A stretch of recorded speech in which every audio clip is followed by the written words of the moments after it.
বঙ্গোপসাগরে সৃষ্ট ঘূর্ণিঝড় রিমাল বাংলাদেশের উপকূলে ধেয়ে আসছে। এর প্রভাবে লক্ষ্মীপুরের মেঘনা নদীতে তীব্র জোয়ার সৃষ্টি হয়েছে। প্লাবিত হওয়া শুরু হয়েছে নিম্নাঞ্চল। এর মধ্যে শনিবার দুপুর থেকে লঞ্চ ফেরি বন্ধ থাকায় চট্টগ্রাম, সিলেট সহ বিভিন্ন এলাকা থেকে ভোলা, বরিশালের উদ্দেশ্যে আসা ২ শতাধিক যাত্রী লক্ষ্মীপুরের মধু চৌধুরীর হাট লঞ্চ ঘাটে আটকা পড়েছেন।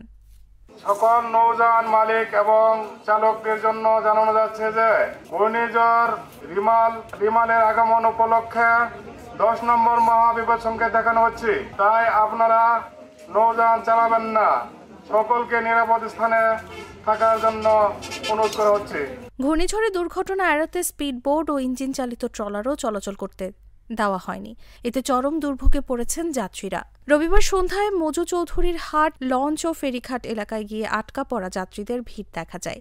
চট্টগ্রাম, কুমিল্লা ও সিলেট থেকে আসা কয়েকজন যাত্রী জানান, তারা কর্মস্থল থেকে ছুটি নিয়ে বাড়ির উদ্দেশ্যে মজু চৌধুরীর হাট লঞ্চ ঘাট আসেন।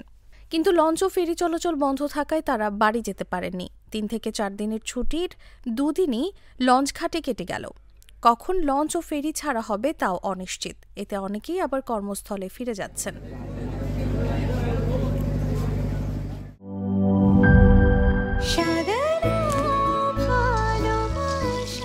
স্পেশাল মানুষদের জন্য মজাদার ম্যাজিক মাসালা ফ্লেভারে মিস্টার নুডলস। স্বাদ নাও ভালোবাসার।